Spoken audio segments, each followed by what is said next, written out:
I saw something. I'm going to switch topics. I saw something, and I don't think I've seen it anywhere else, so I'm not actually sure it's confirmed. So you can Google it as I'm saying it. I did tweet about this last night.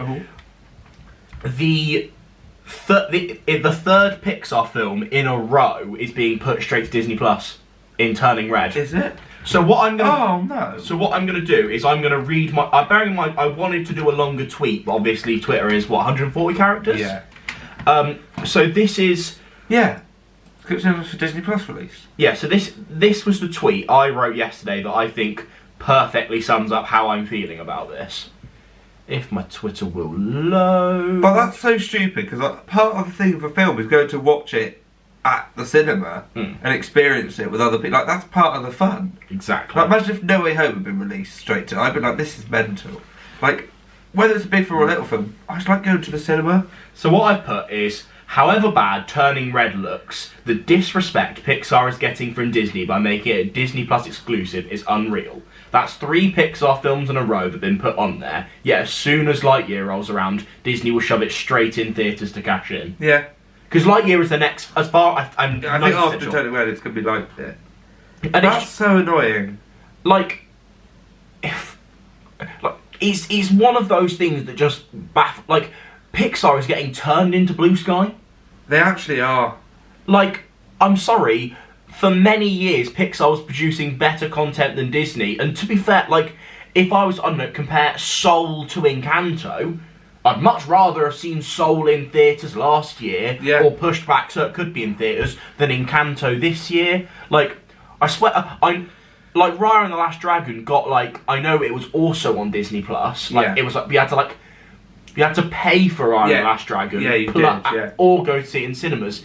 Yet, obviously, Soul is the best example for me, because I think that's the best, compared to Luca. Yeah.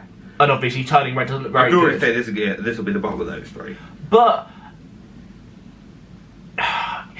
the one thing I might say is, obviously Soul was the first, and Soul was at a time where if it was going to be released, at that time it had to be Disney Plus because cinemas weren't in a good enough state.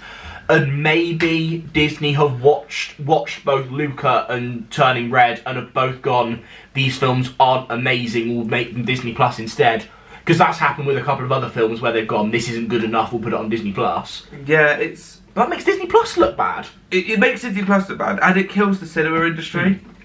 Like, there's nothing like going to the cinema. Like, we went recently. Last night? The night before. And saw Spider-Man again. And there's nothing like, even if it's a film we've already seen, it's just something about sitting there as a cinema watching it. And if they're just going to chuck it all on Disney Plus, just... And what's the point? I know Omicron exists. Yeah.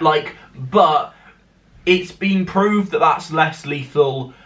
At the moment, it looks like the UK has its highest COVID rates ever, I believe, and we are avoiding a lockdown due to the lack of, hospitalisations and all that good stuff.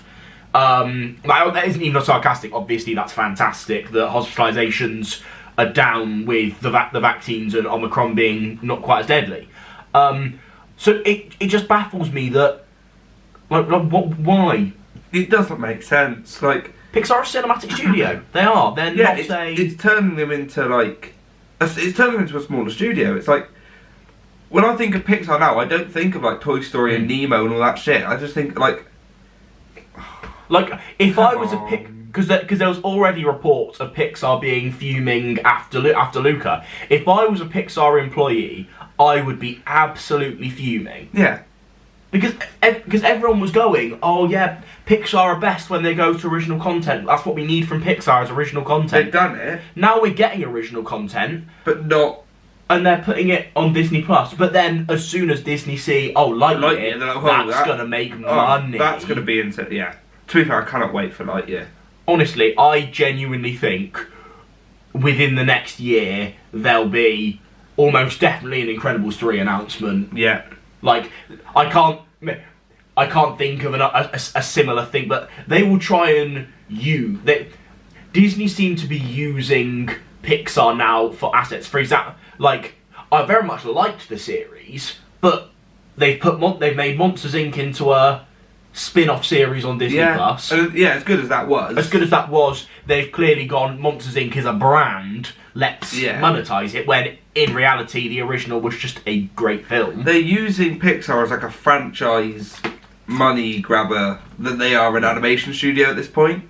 They're like, what franchise has done well? This. Right, what can we do with that? As opposed to going, they're an amazing animation studio, make new stuff and we'll like, and they're just like, oh, you made it, okay, go on Disney Plus. It's like it's happened with Up as well. Dog Days thing, I haven't even watched it. That's either been released or is going to be released. I think. Well, I haven't seen any of it. I know they're doing more Cars stuff. Yeah. Like, I honestly wouldn't be surprised if they find some way to do things with Finding Nemo.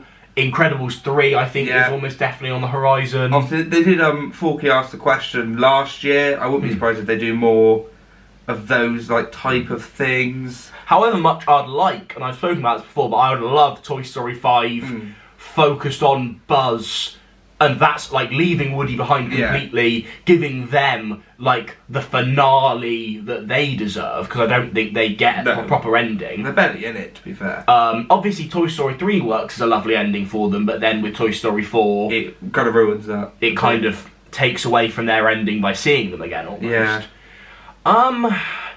So Pixar at the moment, I feel incredibly sorry for them. It's becoming very problematic, to be honest. Like, and this film isn't going to be great anyway. No, I just doubt it's going to be great anyway, but that's not the point. Like, not the point at all. It frustrates me. It genuinely does, because like Pixar has been relegated into a, you know, like in 10 years, you know, like they'll probably be doing a Blue Sky and produce an Ice Age series. They're already doing Ice Age. Yeah, that's what they're saying. Yeah, Disney. Yeah. Have you seen the new? I showed you. We watched the new trailers. Jesus Christ! If you haven't seen Pegg it, and his bunch of merry bandits. If you haven't seen the new Ice Age trailer, watch it, because it's fucking ridiculous. Truly horrendous. I do. We just swore. That's it. It's down the plug off. I'm getting passionate about Ice Age now. As you should be. I fucking love Ice Age. What's your favourite Ice Age film? Ice Age 2. Is that the Meltdown? That's the Meltdown. I like the Meltdown. It's for me either 2 or 3, because the dinosaurs. They've got that works. Everyone liked that film. Should we make it a series? No, let's not. It's why they were because I don't think I've ever actually seen the 5th one.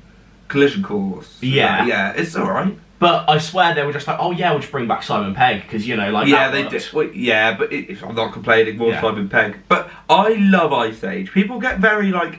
I feel like Ice Age is like Marmite, in that you either love it or you hate it. I fucking love it. I grew up watching Ice Age. I love Ice Age. Love it. So when they said they're doing an Ice Age thing, I was like, fucking yes.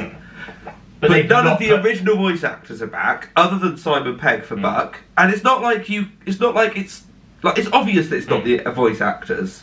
The animation is shocking. Yeah, like the animation is proper like TV special animation, and it's just not like worse than TV special. And that makes Simon Pegg's voice acting seem out of place, because you've got this crap animation, all the other voice acting isn't great, and then you've got Simon Pegg, and it's like, what? Because it feels so like jarring. What little budget went into the show is gone on Simon Pegg. And fair enough, Simon Pegg, do a role that you enjoy and cash in, mate. I don't blame you. No, I'm not blaming. They just need to either do it or don't. That's what I feel. Shape up or get it. Shape up or get it. Very Dame there. Shape up or get it. Shape up or get it. No, yeah. And would you want another Ice Age film? Because I think they've run their course now. I think they've run their collision course. I nearly made that joke, and I thought I'm not going to do it. And I lowered myself to that standard. I think it's not that each Ice Age film was better than the last, but I think each Ice Age film was as good or like on the same level as the last. Like none of them were like, that's fucking shocking. Obviously the first one was questionable because it's the first one. But on from there, it's like, yeah, these are good films, fun characters. Now they've put it in the bin. They've gone, oh well, that was fun. Let's ruin that as well. I'm starting to get really annoyed at Disney. I can imagine. Yeah. I'm starting to get really. You know what I'm like? I love Disney. I started to really annoy me. Disney as a brand is something I don't think I can ever stop loving. No. Disney as a company is starting to get more and more annoying. That's a good way of looking at it. As a brand, amazing. As a company, ridiculous.